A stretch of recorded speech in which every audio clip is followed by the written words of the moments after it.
Good evening, and thank you for joining us following the annual State of the Commonwealth Address. I'm Senator Siobhan Dunnavant from Henrico County. And I'm Delegate Ron Villanueva from Virginia Beach and Chairman of the House Transportation Committee. Tonight, Governor McAuliffe detailed his agenda for what will be his final General Assembly session. With last November's elections, there are big changes coming to our nation's capital. Some of these changes, like rebuilding our national defense and including coal in a comprehensive approach to energy independence, will greatly benefit Virginia. Between now and February 25th, the General Assembly will be considering around 2,000 bills and resolutions submitted by the lawmakers you elected. There are many challenges we need to address during this session.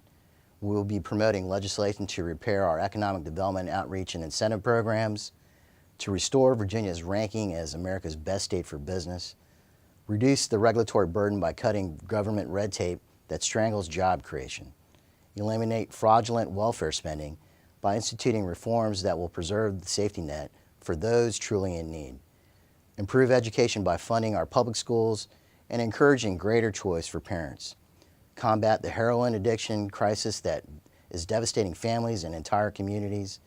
During the General Assembly sessions, what you read in your local paper or see on the local news may not always reflect what is occupying most of our time in Richmond.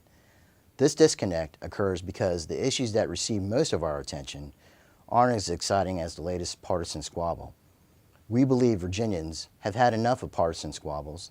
The common sense priorities that have set this session are conservative, but they are also intended to garner widespread support from both parties. We'll be amending Virginia's 2-year budget this session. The House Appropriations Committee and the Senate Finance Committee, on which Senator Dunnavant serves, will be making changes to bring our budget back into balance. Siobhan? Thank you, Ron. Producing a balanced budget that addresses Virginia's needs is one of the General Assembly's most important responsibilities. For the first time since taking office, Governor McAuliffe has not included funding from Obamacare's optional Medicaid expansion in his budget. Although he is proposing to eliminate restrictions on his power to unilaterally implement Obamacare, his choice not to include these funds is a positive acknowledgement of changes coming to Washington. By taking Medicaid expansion off the table, we can now begin the hard work of repairing and reforming an essential part of the social safety net. As a practicing physician, I know firsthand the importance of addressing this problem. The Joint Legislative Audit and Review Commission has made recommendations to reform Medicaid, which we will be considering this session.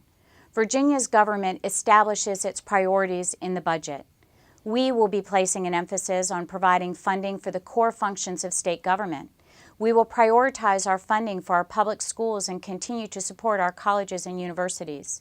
We will ensure our public safety professionals have the resources they need and address compensation deficiencies for our state police and sheriff's deputies. And we will continue our strong support for economic and workforce development. Finally, you have our commitment that we will balance Virginia's budget without raising your taxes. Just as your family must live within its means, a government that serves you must allocate your tax dollars responsibly. Tonight, you have our commitment that we will complete our work on the budget and all legislation on time. On behalf of Delegate Villanueva and myself, thank you for watching tonight. We wish you and your family a happy and prosperous New Year.